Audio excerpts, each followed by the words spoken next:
লিখে রাখুন, কোচবিহার, জলপাইগুড়ি, আলিপুরদুয়ার তিনটে আসনে নরেন্দ্র মোদীজির প্রার্থীরা গতবারের থেকে দ্বিগুণ ভোটে জয়যুক্ত হয়েছে, আর গুন্ডারা একটা বুথ দখল করতে পারেনি। চটি পুলিশ, এই প্রদীপ যাদবের মতো মমতা পুলিশ, তারা বুথ কেন্দ্রের 200 মিটার বাইরে ছিল। 6 জন করে কেন্দ্রীয় বাহিনী, সিআরপিএফ অথবা বিএসএফ অথবা সিআইএসএফ অথবা এসএসবির জওয়ানরা গতকাল পশ্চিম বাংলায় গণতন্ত্র রক্ষা করেছে। 100% বুথে দিল্লি থেকে মনিটরিং হওয়া ওয়েব ক্যামেরায় পশ্চিম বাংলার ভোট নিয়ন্ত্রিত হচ্ছে। তাই আপনার ভোট আপনি দেবেন, নিজের ভোট নিজে দেবেন। পঞ্চায়েতের মতো লুটের ভোট, চুরির ভোট হবে না। এই মুখ্যমন্ত্রী হচ্ছেন কম্পার্টমেন্টাল মুখ্যমন্ত্রী। 2021-এ আমার কাছে উনি 1956 ভোটে হেরেছেন।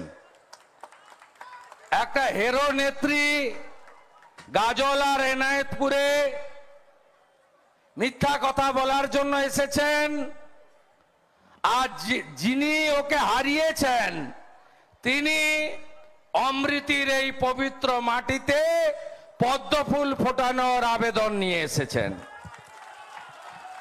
এত মা এসেছেন, শক্তি স্বরূপা, দেবী শক্তি, মা বদলা হবে তো?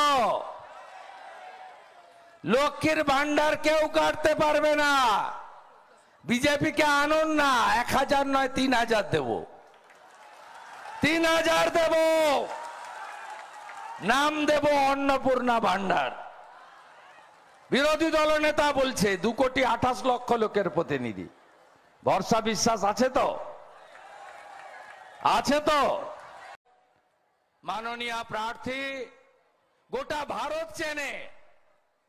রাজনীতির বাইরে যিনি আমাদের নির্ভয়া দিদি, সমাজ সেবিকা, রাজস্থান থেকে মধ্যপ্রদেশ, মধ্যপ্রদেশ থেকে উড়িষ্যা, তামিলনাড়ু থেকে একেবারে জম্মু কাশ্মীর, যেখানেই মায়েরা, দিদিরা, বোনেরা অত্যাচারিত হন, জেপি নাড্ডা যে টিমটা পাঠায় ডেলিগেশন মহিলাদের, তার মধ্যে ইনি থাকেন।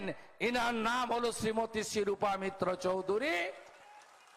ইনাকে এমপি করলে এমপি টেস্ট কি, সাত কি, এমপি কি করতে পারে এটা আপনারা বুঝতে পারবেন। তাই খগেন মুর্মু এবং শিরূপাদিকে জেতাতে বিশ্বের সবচেয়ে বড় লোকপ্রিয় নেতা নরেন্দ্র দামোদর দাস মোদী 26 তারিখে মালদা বাইপাসে আসছেন। কয়েক লক্ষ মানুষের সমাবেশ করতে হবে। আর 23 তারিখে আয়রন ম্যান আসছেন, ইংলিশ বাজারে রোড শো করবেন। যিনি সব গুন্ডাকে জব্দ করেছেন, কাশ্মীরকে ঠান্ডা করেছেন, তার নাম হলো অমিত শাহ।